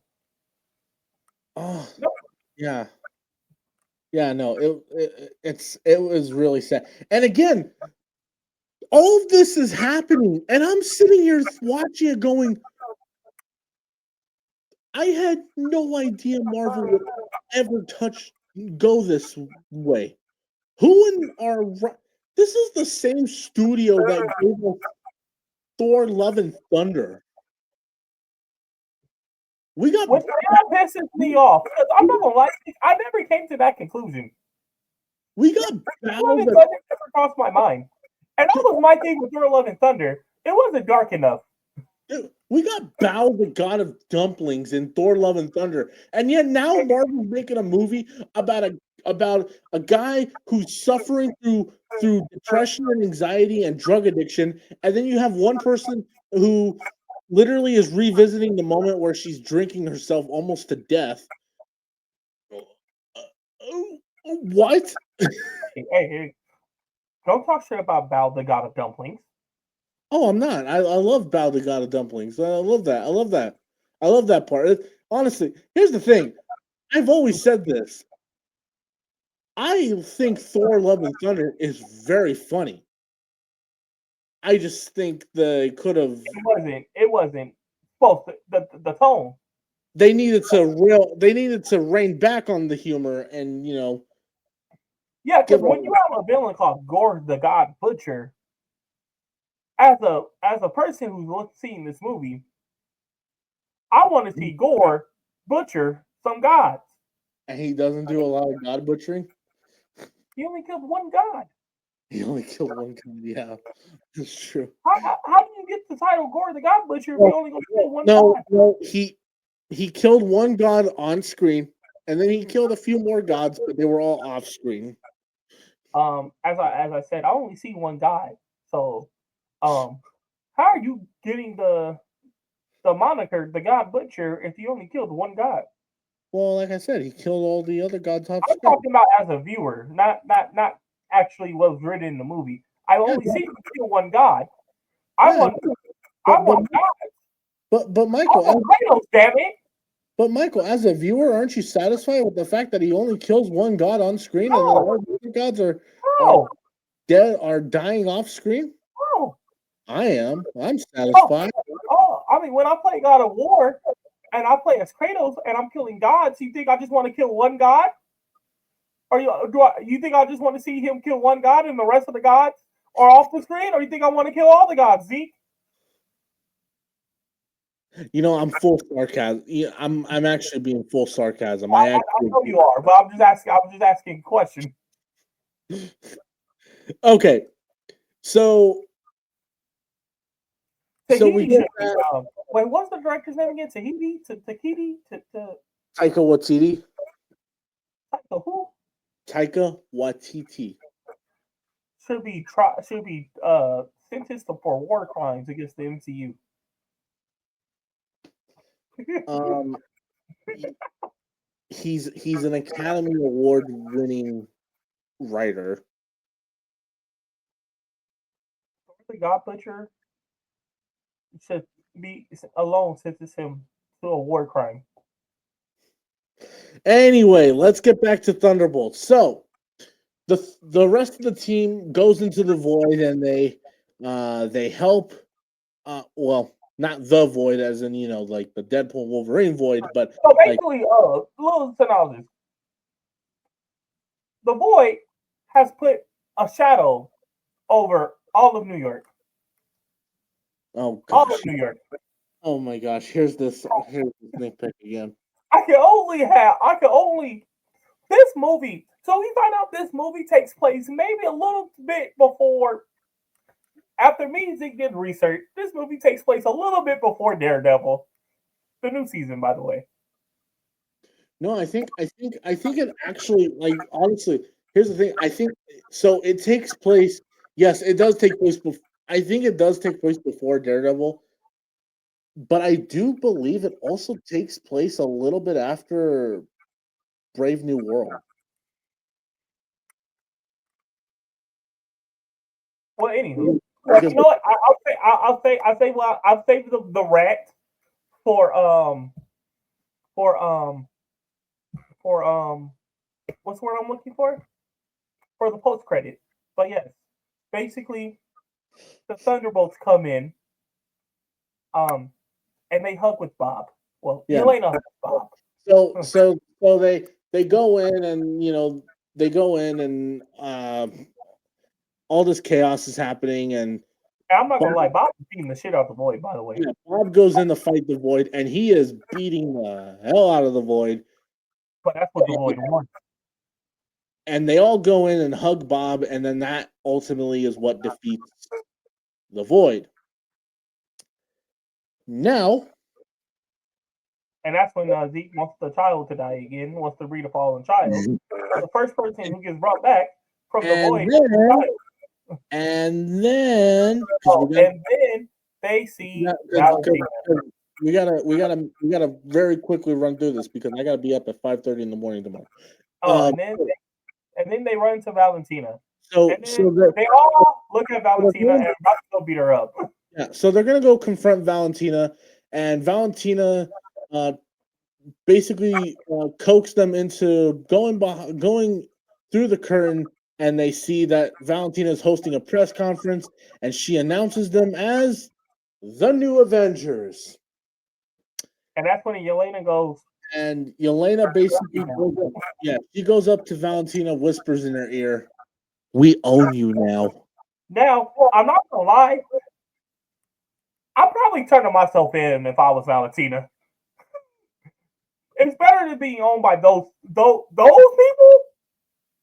those niggas. Yeah, no, I'm gonna go ahead and turn myself in. I'm okay. Yep. Yeah, no, exactly. So and that's the movie. So then the credits start, and then they do this really cool thing with the credits where we see the newspaper clippings of the new Avengers, not my Avengers, Yeah, they not my Avengers. the B Avengers. More like the D-Vengers. Yeah. Um, You know, and you know what these Avengers are? They're B plus players.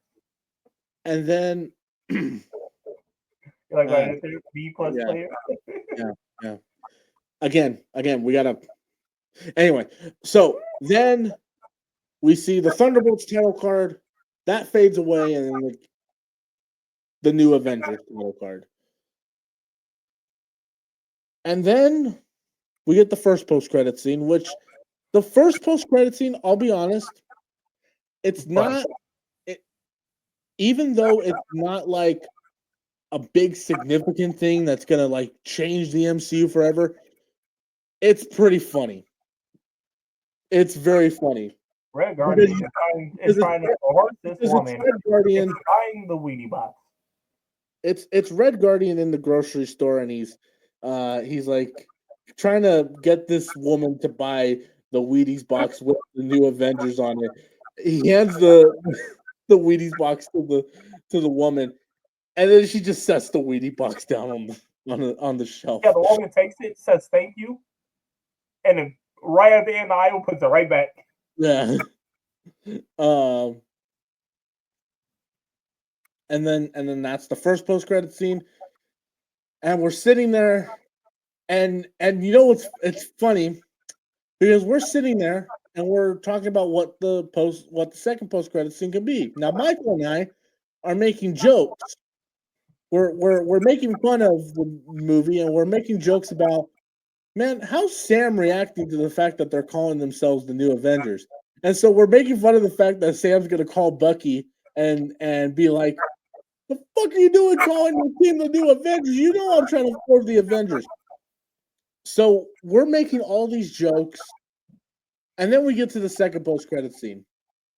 And lo and behold, one of the main parts about the second post-credit scene is that Sam Wilson is suing the new Avengers for the copyright of the Avengers. To which Michael and I, to which, and then Elena's like, "Did you talk to Sam about it?" "Yes, I talked to him." What he said? How did it go? "It didn't go well." To which me and Michael looked at it as like, see what? Because again, we were making jokes about it during the credits about how that conversation went. Um, but then the big part happens. Now, let me just say this. Now, Michael, don't say anything yet. Let me say what I gotta say, and then I'll throw it to you. Okay. So they look up on the screen. There's a giant ship in space. The ship turns, and it's the number 4 sign. Now, um, some buffoon on this show, some moron, decided to go, what if the Fantastic Four are referenced at the end of Thunderbolts? Or what if they show up at the end of Thunderbolts? To which I, the smart person in the room said, Michael, you ignorant slut. You fool. You optimistic nerd. You moron. You fool.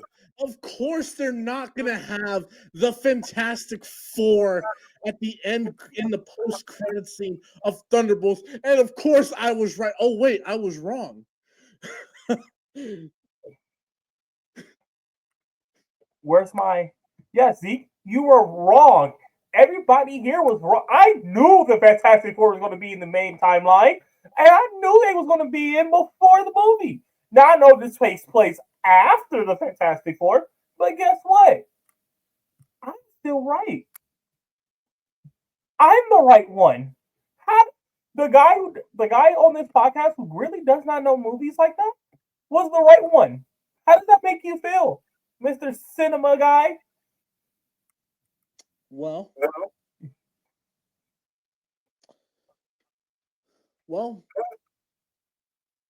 first of all, how did you get a hold of the script? I didn't get a hold of the script. You obviously had to because you knew it. Own that. No, own that shit, Michael. You knew. Own it. I did know, but I didn't have the script. Own it, Michael. You knew it was gonna happen. Me and my best friend Kevin Feige were just on the same wavelength for once. I had Robot Kevin on my right side, then the left side, my left hand man Kevin Feige. We both was on the same. All three of us was on the same wavelength. We say we need the Fantastic Four to be the end credit scene. And he was like, and then Kevin looked at me and he was like, you know what, Michael? We have not tried to set up or get people excited for the next Marvel movie in a minute. You're probably right. We should have the Fantastic Four show up. And I was like, I know, Kevin. I know I'm right. And then Robot Kevin from She-Hulk was like, yeah, you fucking jackass. Of course Michael's right. You should listen to Michael more often. And then what did they do? As the report said a month ago, they shot the shot to prove that I was right. Now I know coming from a CM Punk fan, those hypocrite Punk fans, that is hard to know that you're wrong. But Zeke, you are wrong. The Fantastic Four. In this one case, I was wrong. You was also wrong about Dom. In the majority of the time, you're wrong. You was also wrong about Dom winning the IC title, but we're not going to talk about that. I'm sorry, but the fact that you think Spider-Man: Far From Home is a good movie, yeah, that's wrong. That's a wrong opinion. The fact that movies are subjective. Everyone has their taste in movies. You don't get to use my line on me. Movies are subjective. Movies are subjective. Everyone has their own opinion on movies. But man, you're wrong on that one. Hey! The only person who says wrong, you have a wrong opinion here, it's me. I coined that term.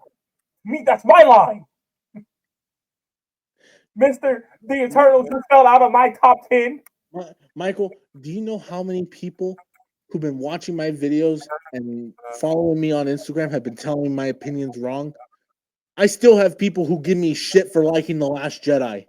Okay? I still have people who tell me that I should go eat a dick for liking The Last Jedi. I know I'm swearing so much on this show, and I'm sure some of the people who watch me, I'm sure some of my very conservative family members are going to be like, "Oh, you shouldn't be swearing on your YouTube show." But whatever. Down there every time we're on. Yeah, but here's the thing. I have so many people who have told me how wrong I was for liking movies, okay? For liking certain movies, okay? So yes, you're not the only person who's been, that's a wrong opinion. That's a wrong opinion. Well, see, I hate to tell you this. You have a bunch of wrong opinions. And I don't know in what world did you lived on where you're usually the right one, but that's me. I'm usually the right one. I'm usually the one who has to steer you the right way. to get you to see the right point of view and the correct way of thinking. And right now, Okay, so here's so and right let's. now, I just have to say this: why isn't the Thunderbolts helping Daredevil with with the Kingpin?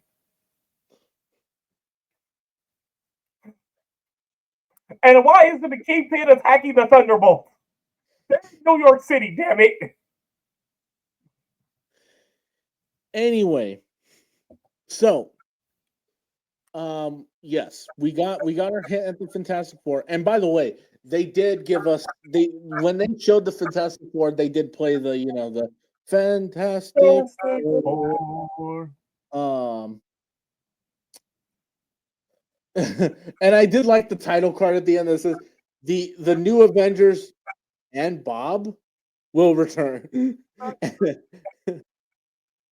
Hey, I'm not gonna lie. When they when they all looked at Bob, it was like, "Hey, Bob, hey, if I go Century again, then the void might pop out. But I washed the dishes."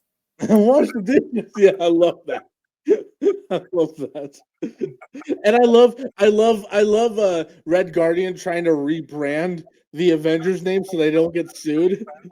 The It's like the Avengers. Avengers with a Z. But let's be honest. How do you think that conversation with Sam and Bucky went? Sam was like, "Nigga, what the fuck? I'm making the Avengers," and then Bucky was like, "Whoa, bro, like it wasn't like that." He's like, and Sam was like, "What the fuck you mean it wasn't like that?" Well, Sam, let's just calm down for a minute. I didn't pick the name. Valentina gave us the name, the new Avengers. I didn't get to pick the name here. Okay, And I didn't Sam was even know like, she's gonna do that. and then Sam was like, "Buddy, you're full of shit. First I don't get the serum, and now you take the Avengers." But Sam, you don't need the serum. Steve already gave you the shield. What do you need the serum I just for? have like 10 broken ribs fighting the Red Hulk. What the fuck you mean I don't need the the super soldier serum? But Sam, Did you fight the Red Hulk? Sam, you should have called our actual Hulk to fight the Red Hulk. He was terrorizing Washington, D.C.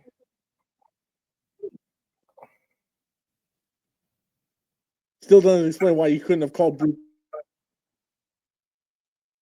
It still doesn't explain why I can't get the fucking super soldier serum, Bucky. Sam, Steve already gave you the shield. He gave you the shield because you're good at heart. You don't need the serum. Tell that to You've my got the 10 shield. tell that to my 10 broken ribs, Bucky. You know, Bucky, you're full of shit. And now you're leading an Avengers team. Hey, I'm not gonna lie. I think Secret Wars might have a civil war. I think it might be Team Sam versus Team Bucky in Battle World. hell, who's to say that Avengers Doomsday isn't going to start with a secret war, with a civil war? But this time it's going to take place in a courtroom because they're going to be fighting over the copyright name. Now, one of my thoughts in this movie is before I do want to say it's a little bit off track. When the whole shadow thing was happening, you know who I thought about after like when I sat down thinking about this movie? Mm. Peter Parker was probably having a good day and they have to experience Uncle Ben and Aunt May's death all over again. Oh, oh, Man was probably finally having a good day for once. Probably walking around, probably got a hot dog. Just for Stitchy to get him or, PTSD. or just swinging through New York, just swinging through New York, having a good time. Yeah. Just for Century to give him PTSD all over again.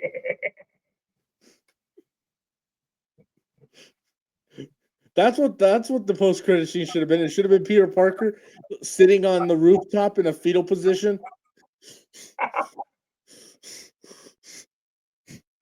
I can see like Peter Parker is sitting on top of the roof eating a chili dog, and out of nowhere, up, baby. Uncle Ben, where's my Spider-Man therapist? Um. So anyway, let's go ahead. Let's go ahead and wrap this up. We've been going on for almost 2 hours now. Let's wrap this up. Michael, go ahead. Give your overall thoughts on Thunderbolts and then a score out of 10. Um, Good movie. I suggest everybody go see it. Acting is amazing. John Walker actually, for me, steals the show. Um, t- um, um, some good writing. I'm not going to say the MCU is back just yet, but I would say we're we're getting there, and I can see it coming back. I'm reserving my judgment for the Fantastic Four. Like I said earlier, I don't see Doomsday being a bad movie, and I damn sure don't see Brand New Day being a bad movie. Um, but oh, you are moving. I just want to make sure. I thought the thing froze because you've been straight faced the whole time. Um, but yeah, it hit the tough subjects. I think well. Um, I maybe they could have went deeper if they wanted to, but I think they hit it just right for this movie. Um, I fucking love Bob, by the way. I still love Elena. Bucky is still my congressman. I'll vote for Bucky any day.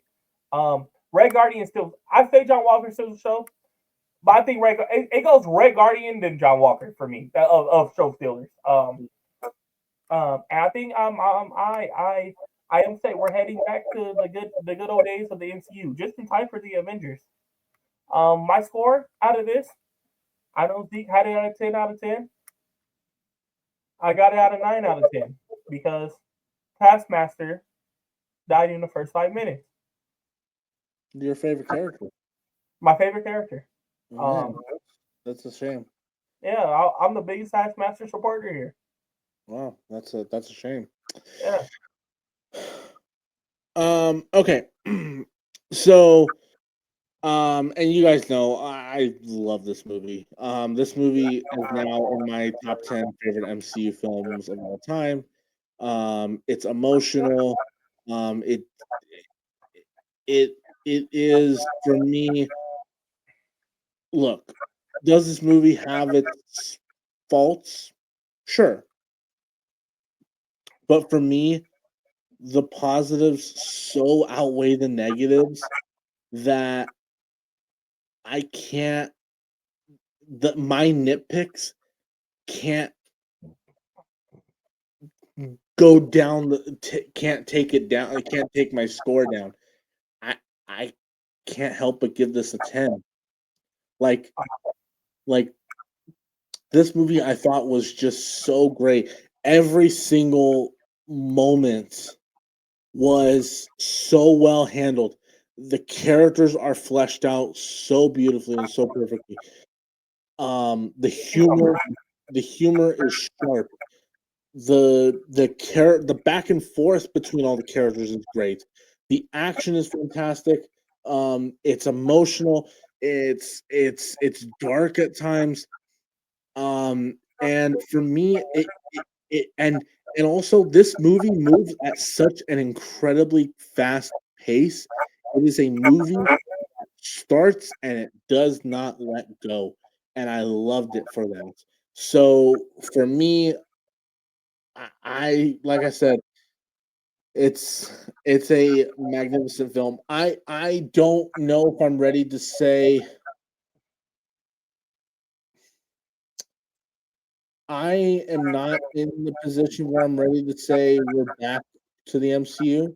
I still think we're in a kind of hit and miss, you know, because I know a lot of people. I know Michael like. I know there are some people that like Brave New World. Um, I'm one of the people that didn't. Um, I'm one of the people that don't.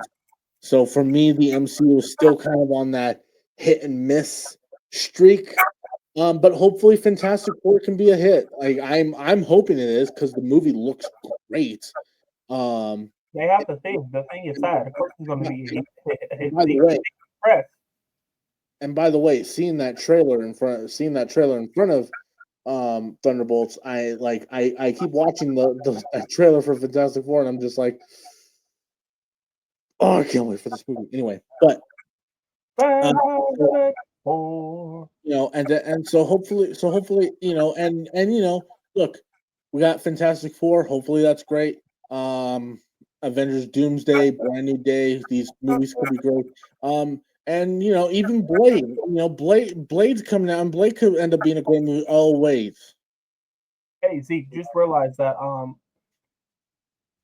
we wasn't supposed to get the Thunderbolts um this day because the day it came out was supposed to be King Dynasty. yeah. Yeah. Whatever happened to that? What movie is supposed to come out in November? Blade? Yeah, Blade. Yeah, sure it is. Sure it is.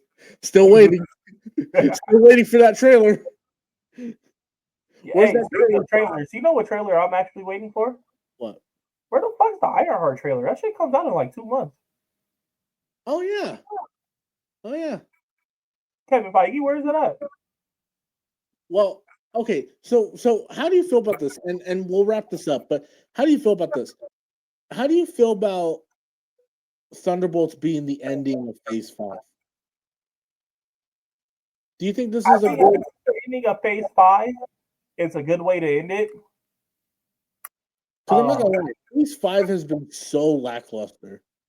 I mean, What? yes, there was some good stuff in there, like Guardians 3 and Guardians Deadpool. 3 is the Guardians 3 is the beginning of Phase 5, right? No, Quantumania was the beginning. Bro, I feel like this phase been so long, but like so went by so fast at the same time. Yeah, because there wasn't really much because we had Quantumania and then but also you add all the TV shows we had in Phase 5 too though, like Loki season 2, Secret Invasion. Oh, you Um, talking about the thing we have a reference? oh yeah, yeah, for sure. Yeah. Because for some reason all the movies was before Yeah, Secret Invasion. that thing we still haven't referenced in the MCU. Because for some reason everything that came out in Secret Invasion after Secret Invasion is before Secret Invasion. Yeah, apparently. Avengers Doomsday and Avengers Secret Wars all happened before Avengers Doomsday. All happened before Secret Invasion. You're lying. You're bullshitting. This is No, a bullshit, right? no, I'm bullshitting. Okay, good. But could you imagine if they pulled some bullshit like that? Can you imagine if I'm they like, bro, just say Secret Invasion didn't exist there. just wipe it out of canon? Just wipe it out of out of the canon. Uh, but yeah, no, I would say, yeah, it's a nice little because there's this, and then Ironheart is also technically part of Phase 5. From what I hear, Ironheart's also part of Phase 5. But I don't know if I would count it as part of Phase 5. I feel like I would just put that in the Phase 6 slot, but And Ironheart is supposed to set up Armor Wars, right? if that's even still happening. I don't know, man. I mean, who the hell knows? That's supposed to be a movie, huh? It's supposed to be, yeah. Yeah. I said, let's go ahead. Hey, you know what? After Fantastic Four comes out, Marvel's gotta announce a new slate of movies. Hey, I'm just gonna say They gotta announce the rest of Phase 6 because we only have like 4 movies in Phase 6. that is definitely going to be Phase 6, 4 movies. You get your 2 Avengers movies and Spider-Man, damn it. We got 1 Fantastic Four movie, 2 Avengers movies, and fucking Spider-Man. And then Plus the Wonder Man series. Ken Feige's gonna come out. Yeah, that's phase 6.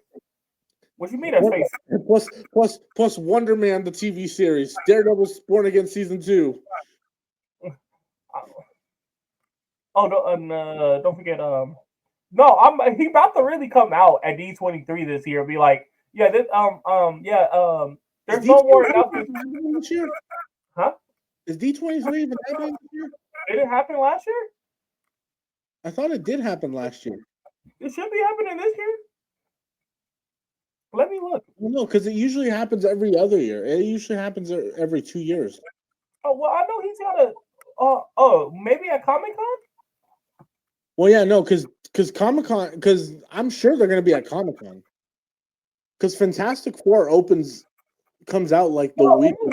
There is one this year. I'm looking on Google right now. The D23 Expo in 2025 will be held at Disney's Colorado Springs Resort in Orlando, Florida. Of course it is.